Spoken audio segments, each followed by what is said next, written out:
Olá, sétimo ano! Vamos iniciar a nossa aula de História. Agora iniciando também o nosso terceiro bimestre. E o que a gente viu aí, eu introduzi para vocês nas nossas aulas anteriores, sobre o que a gente vai estudar no nosso terceiro bimestre, durante as nossas aulas de História. A gente vai ver um pouquinho sobre a colonização espanhola e também colonização inglesa na América. Também vamos falar sobre a colonização portuguesa, porque a gente sabe que Portugal aí foi um marco, né, para as colonizações, a corrida das grandes navegações ocorridas aí em todo o continente. Então a gente vai falar um pouquinho de como é que foi primeiramente a colonização espanhola. Como é que os espanhóis eles se desenvolveram durante as suas grandes navegações? Como é que eles faziam para fazer negociações com outras grandes áreas marítimas? Então a gente vai conhecer um pouquinho como é que sucedeu isso aí durante esse período das grandes navegações. Apresentei para vocês essa imagem. O que essa imagem ela está representando? Essa imagem tem no livro de vocês também, aí no capítulo 9. O que ela está representando aí? Ela vai representar basicamente as negociações ocorridas durante a colonização espanhola. Mas como é que era feita a troca de mercadorias?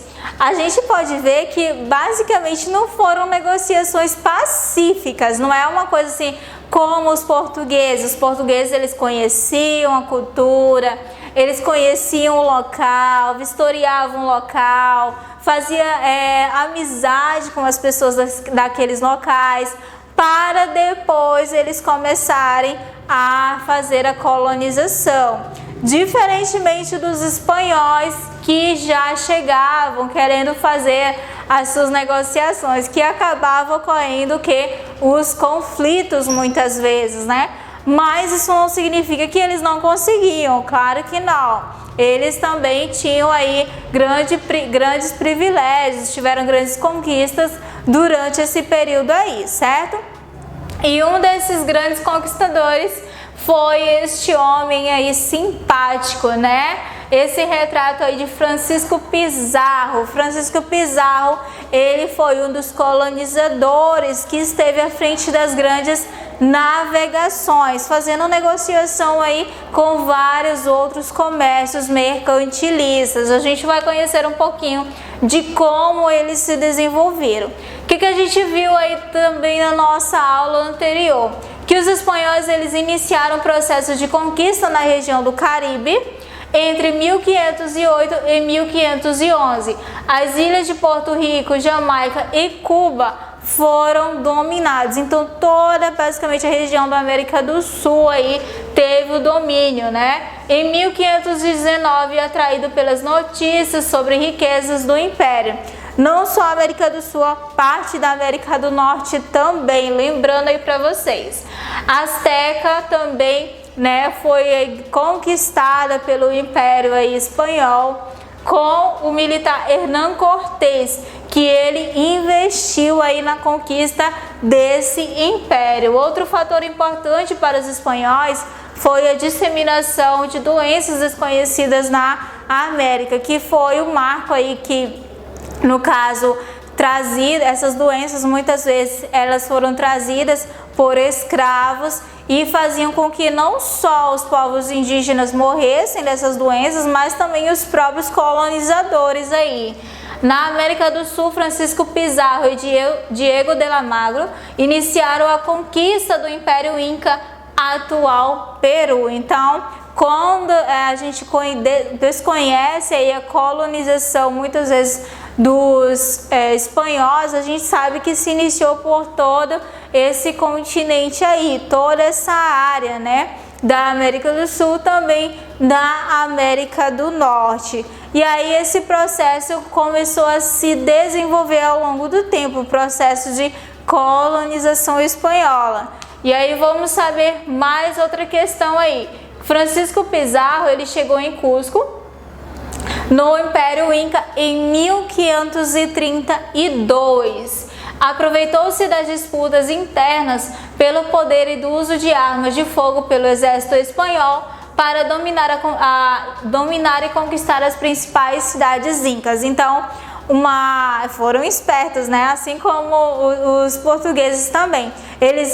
Existiam as disputas externas, que para eles era mais difícil, no caso as disputas por territórios, e as disputas internas também. Então eles aproveitavam essas disputas internas que ocorria dentro do próprio território para conseguir aí fazer negociações.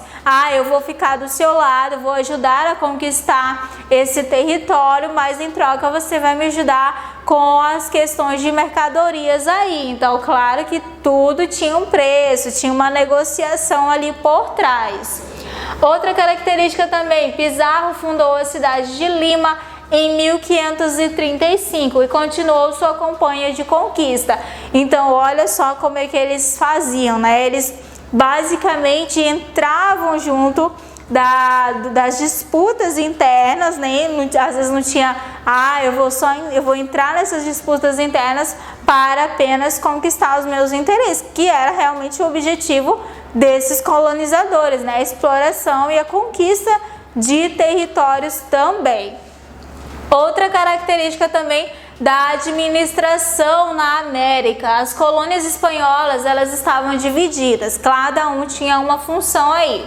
Na América eram consideradas propriedades do rei. Então nós tínhamos lá os adelantares, que eram os que pagavam impostos ao rei, os chapetones, que eram funcionários da coroa e que se encarregavam na administração dos territórios. O Conselho das Índias elaborava as leis, os visitadores que inspecionavam as colônias e a casa de contratação que tinha o controle econômico das mercadorias, o que entra, o que sai aí. Não muito diferente aí dos portugueses, né, que também colocavam suas colônias aí para organizar todo o território. Sempre tinha, claro, alguém para organizar, senão, se não tivesse, aquele território já era basicamente invadido por outros colonizadores. Então eles precisavam ali organizar, não era simplesmente assim, conquistei a terra, vou deixar para lá, não. Eles tinham ali um total controle daquelas terras. Então cada um ali, seja do próprio território, ou eles colocavam as próprias pessoas da sua colônia para administrar toda essa área aí. Então essa é a seguinte organização, né? A administração aí da América Espanhola. O trabalho, como é que era organizado o trabalho nas colônias espanholas? Nós temos aí a encomenda, né? Nesse sistema, os indígenas da América deveriam cultivar alimento e, em troca, os espanhóis se comprometiam a catequizá-los e protegê-los. Tratavam-se de uma condição muito parecida com a da escravidão. No entanto, juridicamente, esses indígenas eram homens livres e o trabalho era visto como forma de tributo. Será? Sei não. Essa condição não era permanentemente nem hereditária. Bem, eu não sei, né, como é que funcionava realmente, mas acredito que não era simplesmente assim tão fácil, não. Os indígenas iam aceitar esse trabalho assim, em troca de se catequizar? Nem todos, né? A gente sabe que as disputas entre as colônias, no caso os exploradores e os indígenas, era muito grande. Nós temos também aí outra característica, que é a mita, também chamada pelos espanhóis de repartimento de trabalho. Era uma forma de trabalho semelhante à praticada pelos incas, no caso, e astecas, da conquista espanhola. Consistia na demanda de mão de obra indígena para o trabalho nas minas e em grandes obras públicas, embora fosse uma atividade remunerada, era obrigatória. Olha só que interessante, né? E se as condições assemelhavam-se à escravidão. Então ele dizia que não era escravidão, mas as condições de trabalho não era tão diferente assim das dos escravos. E aí eu pontuei uma coisa aqui para vocês: os mestiços, os indígenas e os escravizados trazidos da África compunham o grupo que arcava com a maior parte do trabalho. Bem interessante isso daí. Esse ponto que eu destaquei também para vocês sobre as colônias, que havia aí uma hierarquia racial, que é a questão de quanto mais você chegasse perto da questão no caso, eu sou parte espanhola e parte portuguesa, então você já tem uma hierarquia e um privilégio social. Quanto mais próximo da pureza racial espanhola, mais privilégio uma pessoa poderia ter na sociedade colonial. Assim, os mestiços, filhos de espanhóis e indígenas, eram hierarquicamente inferiores aos crioulos, mas ainda tinham alguma projeção social. Constituíam um grupo médio, como pequenos comerciantes, artesãos, ou seja, eles tinham alguns privilégios ali relacionados, só por eles terem um pouquinho de sangue espanhol, certinho? Então essa daí é as características da colonização espanhola na América. Para casa vai ficar as páginas 4, 6, 8 e 12 para vocês. 4, 6, 8 e 12. E também uma mensagem: não desista, tenha fé e deixe o tempo agir para tudo melhorar, ok? Por hoje é só, muito obrigado e até a próxima aula.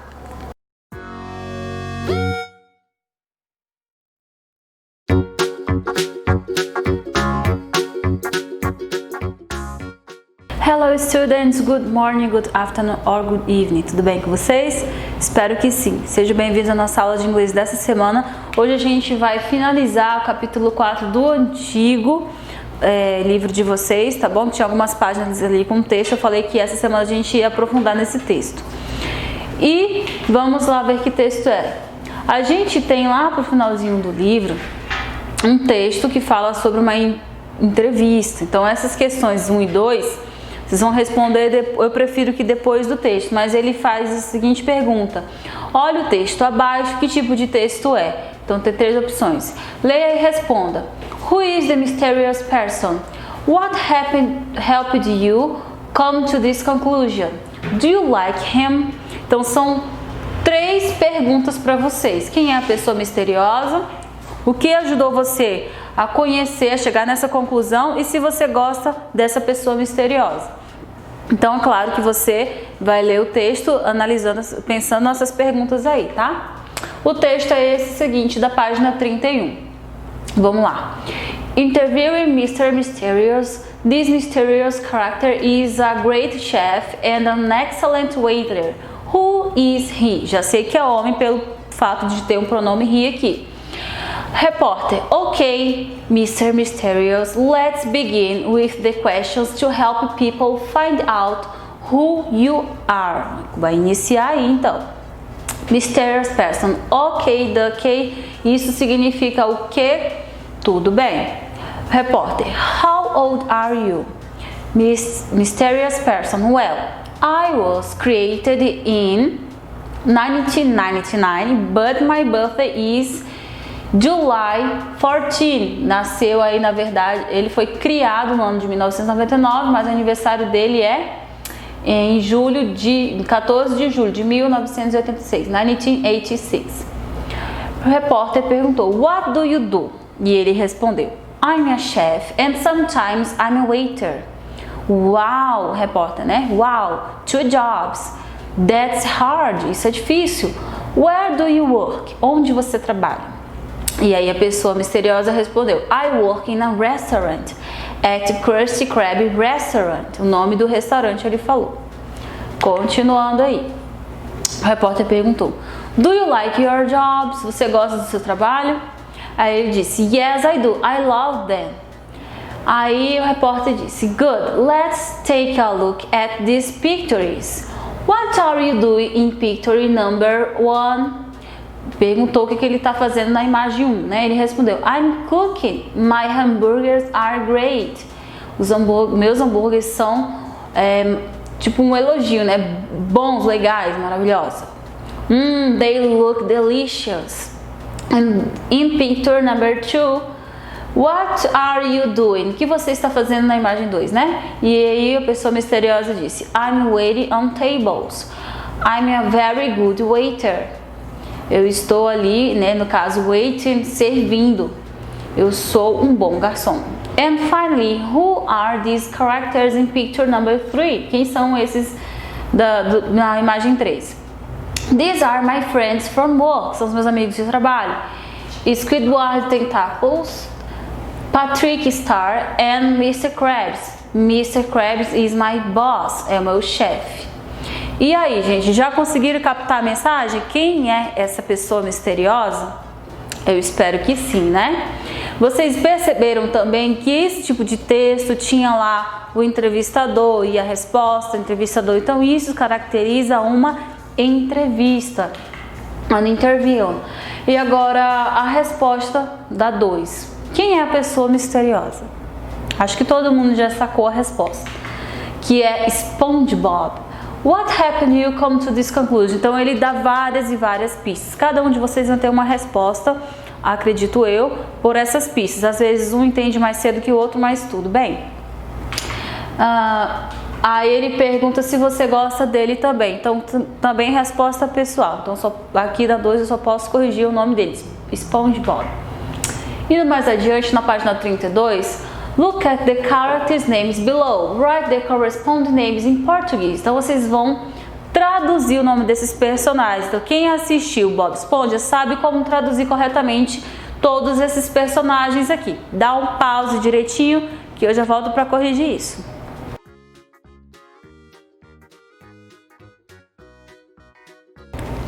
Vamos ver se está tudo ok com essas respostas, com essa tradução. A letra A, quem é que tem tentáculos, gente? Lula Molusco. Quem é esse Mr. Krabs, que é o boss, né? Que é o chefe do restaurante? Seu Sirigueijo. C, quem é Krusty Krab? Siri Cascudo, é o nome do restaurante. Patrick Star, que é o best friend, né? O Patrick Estrela, o nome dele. SpongeBob, aí tem um nome compridão, SquarePants. Bob Esponja, calça quadrada. É um texto que você... Não é por falar de Bob Esponja, calça quadrada que é infantil. É um texto em inglês que a gente está fazendo uma análise bem básica, tá bom? Indo mais adiante tem o exercício 4. Você tem que completar com as informações do texto. Então tem aí o full name, age, occupation, works at, main activity e friends at work. Isso aqui tudo tem no texto. Nome completo, a idade, qual é a ocupação, que tipo de trabalho ele faz lá, o nome do local de trabalho, quais são as atividades principais deste trabalho, dessa ocupação e o nome dos amigos desse trabalho. Então, novamente, dá um pause, volta lá no texto, procura essas informações e volta aqui para corrigir, ok?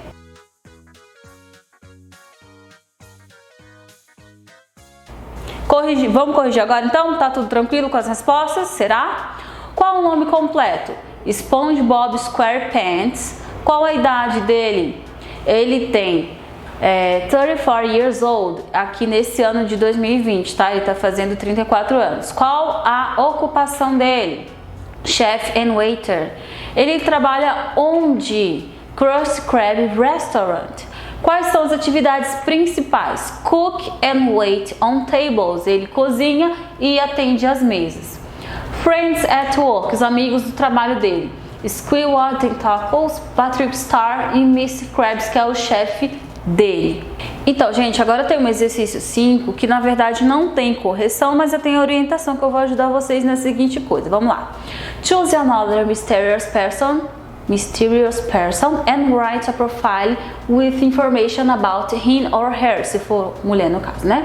Quais são as informações principais que você vai colocar aqui? Você vai escolher um personagem para ser o seu personagem misterioso. Então, as informações: name, que é o nome, age, idade, occupation, qual é o trabalho, profissão, likes and dislikes, o que ele gosta, o que ele não gosta, favorites e etc. Então você vai pegar as coisas que o livro pede e ainda mais o que você achar de interessante, bacana, curioso, você vai colocar aqui, né? Porque na verdade isso aqui serviria, gente, para em sala de aula ou em atendimento online, com vocês presentes ali, eu poderia perguntar: "Dei fulano, dá dica, né, do seu mysterious person, quem você escolheu". A gente ia tentar desvendar, find out, quem você escolheu, né, para falar sobre, né, conforme as dicas de vocês, tá? Mas não deixem de fazer o exercício 5 do personagem preferido de vocês.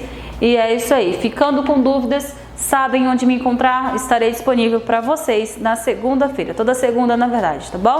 Até a aula que vem, galera. Bye, bye!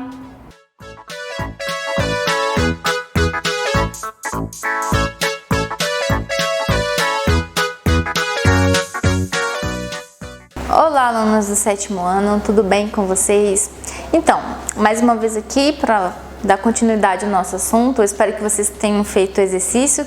A gente não vai corrigir eles porque eu passei ontem, né? No caso, deixa mais um tempinho para vocês resolverem e a gente discutir isso nos plantões, tá? Então hoje eu quero que vocês acompanhem o livro de vocês na página 6 e 7 do livro didático. Coloquem lá a data de hoje, dia 12/8/2020, que vai estar falando sobre o que? Leis de Newton, tá? Então vamos lá acompanhar. Bom, desde muito tempo, gente, o ser humano ele busca compreender os fenômenos relacionados aos movimentos, às forças. Então essa área da ciência é chamada de dinâmica, tá? Bom, Aristóteles, que viveu entre 384 a 322 pausa. Ele corta lá. Aristóteles, né? Aristóteles, ele dizia assim que o movimento de um corpo ele existe apenas enquanto existir uma força aplicada. Logo, assim que a força deixa de ser aplicada, o corpo deve parar.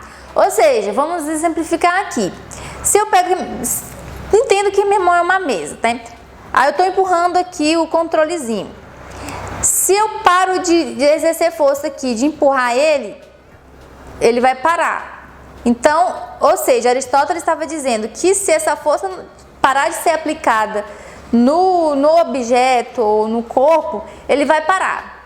Isso foi o que ele disse. Só que a ideia de Aristóteles tinha problemas e outros cientistas descobriram que não era bem dessa forma. Bom, o que faz o corpo parar é a ação de uma força contrária àquele movimento, tá? E, por exemplo, até o próprio ar tem atrito, tem a resistência. Então, não é bem dessa forma como Aristóteles colocou, né? Que vai tirar a força, vai parar. Não, é porque o próprio ar, né, tem resistência, tem um atrito das coisas que acaba fazendo aquele objeto ou aquele corpo parar, tá? O italiano Galileu Galilei e o inglês Isaac Newton foi um dos cientistas da época que também falaram sobre isso e foram muito importantes para essa área aqui. Então, com o conceito do desenvolvimento com o desenvolvimento do conceito de força, Isaac Newton formalmente publicou suas 3 leis em 1687 no livro Princípios Matemáticos da Filosofia Natural. E aí vamos hoje entender sobre uma delas, tá? Aqui temos a foto do Galileu Galilei e do Isaac Newton. É o livro que ele publicou também na época. E a primeira lei de Newton, ela estabelece que os corpos têm uma tendência natural de manter seu estado, seja de movimento retilíneo uniforme, simbolizado pelo MRU, ou de repouso, tá? Por exemplo, o que a gente vai entender que temos aqui no livro de vocês, um ônibus está em movimento, tem pessoas ali em movimento também, tem pessoas em pé ali em movimento. Quando esse ônibus freia, olha só, ele freou, Qual a tendência? Permanecer no estado de inércia, porque inércia é quando está em um constante movimento, a tendência é permanecer ali. Ou quando está em repouso, permanecer em repouso. Isso é estado de inércia. No caso aqui, ele estava em movimento, ou seja, o corpo, por mais que você não perceba, ele estava em movimento. Os corpos aqui, né, que tem duas mulheres aqui.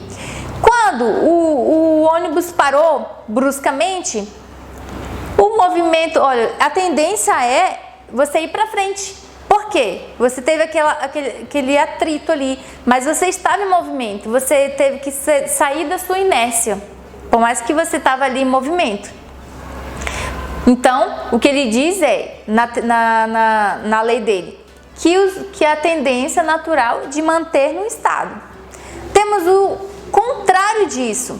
Aqui temos o ônibus, que ele estava parado, e as pessoas estavam em inércia também, no caso, parado. Quando ele deu a acelerada, a tendência da pessoa ir para trás, como está na imagenzinha, tá? Então, esses dois exemplos exemplificam a primeira lei de Newton, que é a lei da inércia, tá bom? Vamos lá. Tem uma condição especial, né, que é o equilíbrio de forças. Lembra quando eu falei, na aula passada vocês fizeram o cálculozinho lá das forças resultantes? Então, quando as forças resultantes ela é igual a nulo, não vai exercer nenhum resultado no corpo ali, no caso. Por exemplo, se você jogar um satélite ali no espaço sideral, que tem poucas forças ali, é quase nulo, né, na verdade.